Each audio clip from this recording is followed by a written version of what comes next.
どうも、プラシキです。今回は HG144 分の1ホビーハイザックアドバンスオブゼータリブートバージョンを作っていきたいと思います。2023年7月22日発売、販売価格は3080円になっています。それでは早速内容物をチェックしたいと思います。内袋が1つ、2つ、3つ、4つ、5つ。説明書。ランナー数は1、2、3、4、5、6、7、8、9、10。ポリキャップにホイールシール。説明書になっています。ランナーはすべてホビーハイザックの新規ランナーになっています。こちら A1 ランナーは色プラ込みのランナーですね。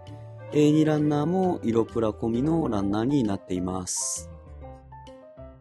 こちら関節関係のランナーは比較的柔らかいプラスチックでできています。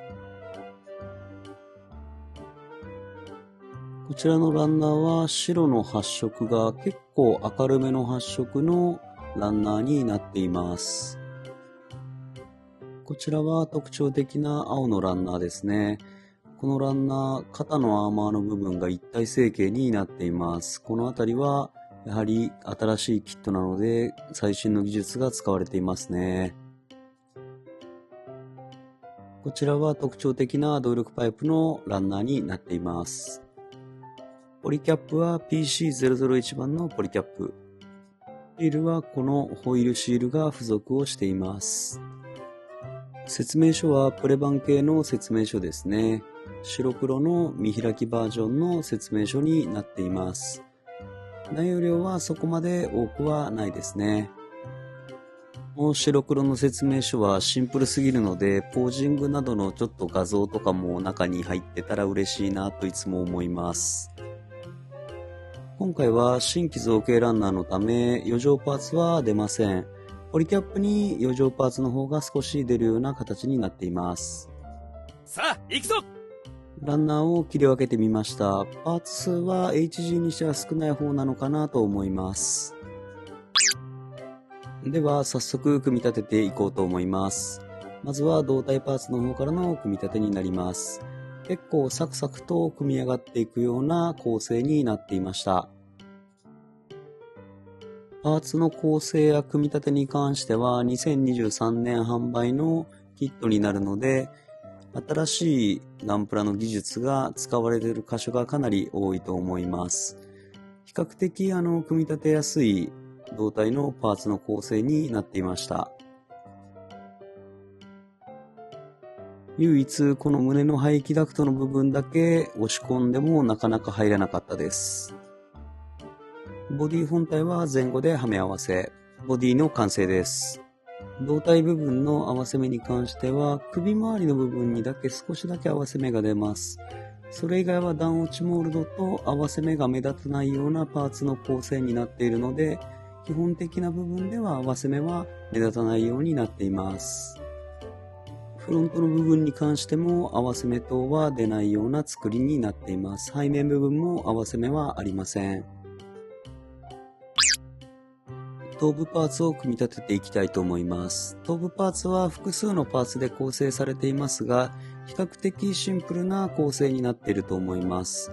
そしてこちらの動力パイプですが、最初にダクト部分よりも後ろの部分をはめ込んだ方が組み立てやすかったと思います。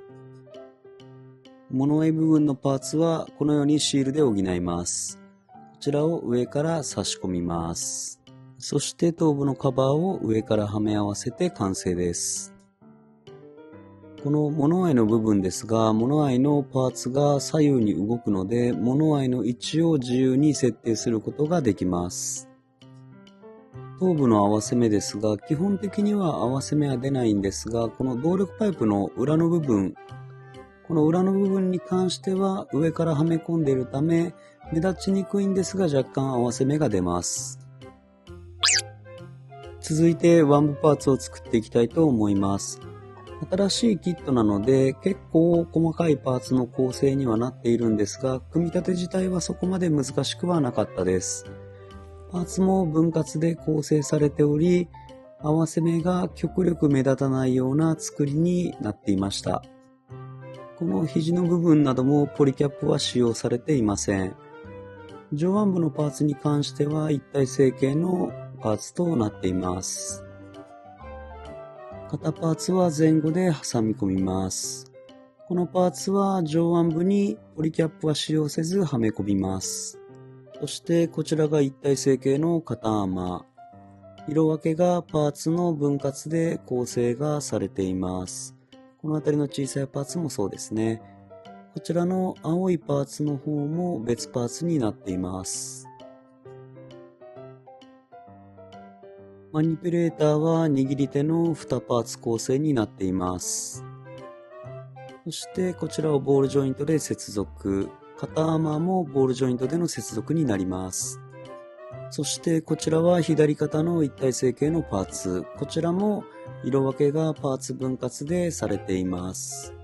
それぞれの箇所に細かいパーツを差し込んで色分けが再現されています。こちらも青いパーツは別パーツです。この辺りは一体成形なので合わせ目もありませんが、裏打ち等は特にありません。しかしすごいですね、このパーツ。そしてこちらもボールジョイントで差し込みます。腕部の可動域ですが、上腕部は360度回転。肘の部分も360度回転します。肘の関節の可動域ですが、このように二重関節でかなり可動域があります。マニピュレーターはボールジョイントのため360度回転。肩アーマーの可動域ですが、ボールジョイントで接続のため、このくらいの位置までは可動域があります。腕部は全体的に可動域が素晴らしいと思います。合わせ目ですが、肩部分に合わせ目が出るんですが、こちらアーマーで隠れるためほぼ目立ちません。その他、上腕部、前腕部ともにパーツ構成で合わせ目が出ない作りになっています。素晴らしいですね。それでは腕部パーツの接続をしていきたいと思います。腕部パーツはこの軸の方でジョイント。そして可動域の方はこのような形で前方へ可動域を持っています。腕の方は結構前の方まで可動域が確保されていますね。そして水平方向へはこの位置まで腕を上げることができます。もちろん360度回転します。続いて頭部パーツをジョイントします。こちらボールジョイントで接続。頭部は可動域は左右はこの程度まで動かすことができます。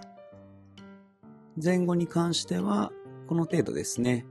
少し可動域が確保されているといった形になっています。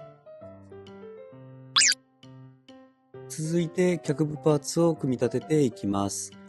脚部パーツは細かいパーツが多いんですが、比較的組み立てやすい構造になっていました。この辺りはパーツ前後ではめ合わせの構成になっています。その他、外装パーツ系は分割されたパーツになっているので、合わせ目などがほとんど目立たない構造になっています。この辺りのパーツもシールではなくしっかりと分割されたパーツで色分けが再現されています。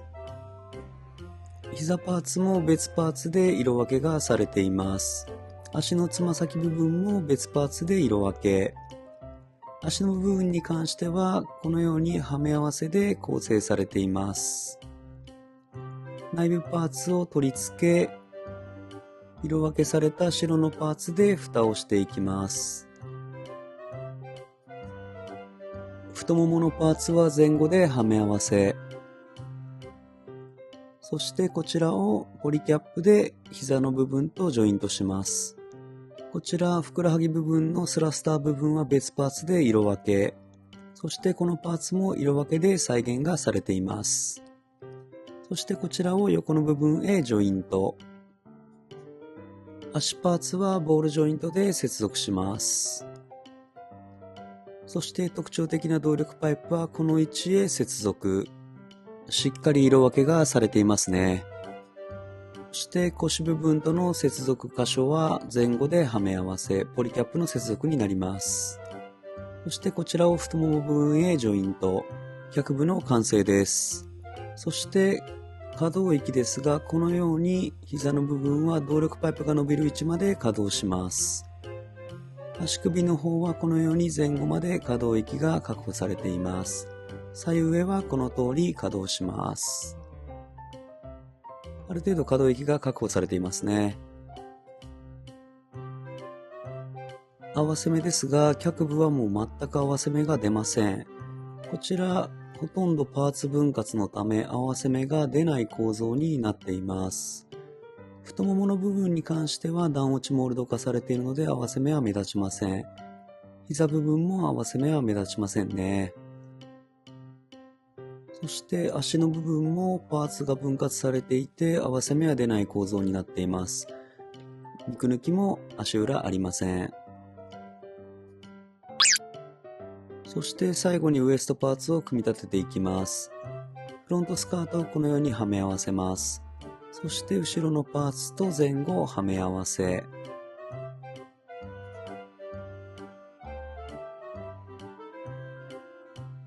そしてウエストの部分の軸部分にこのようにパーツを差し込みます。こちらは可動するようなギミックがあります。そして先ほどのパーツと上下ではめ合わせます。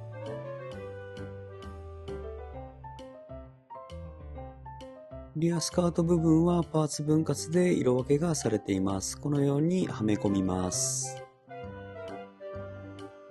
そしてリアスカートを前後ではめ合わせます。サイドスカートはポリキャップで接続、両側ともポリキャップでの接続になります。このように差し込みます。これで腰部分の完成ですね。腰部上部には合わせ目が出ますが、胴体部分と接続するので目立たないと思います。それ以外の部分は合わせ目は出ないような構造になっています。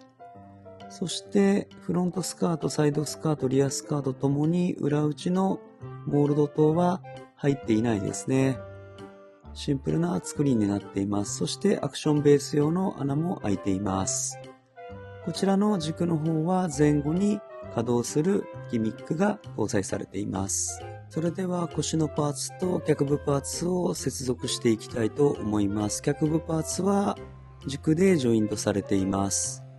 そして可動域ですが、このように水平方向は足を広げることができます。こんな感じですね。そしてこの太もも部分は360度回転。前後へはこのような形で前の部分、後ろ部分まで足を広げることが可能です。このように軸が動くので全体的に脚部を前後へ動かすことが可能です。それでは最後にバックパックを組み立てていきます。バックパックは非常にシンプルな作りになっているので簡単に組み立てることができました。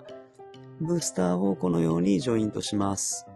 そしてこちらスラスターの部分のパーツを差し込み、横の部分のパーツも差し込み、そしてこちらは色分けでスラスター部分が再現されています。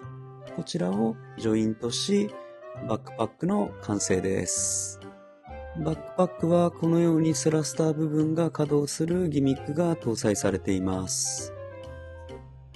バックパックの合わせ目に関してはパーツ分割のため合わせ目が目立たない構造になっています。全く合わせ目は見受けられませんね。それでは胴体部分と接続していきます。ボールジョイントでの接続。胴体の可動域は左右はこの程度まで稼働します。前後はこのように可動域がある程度確保されている状態になっていますね。最後にバックパックを取り付けたらホビーハイザックの完成になります。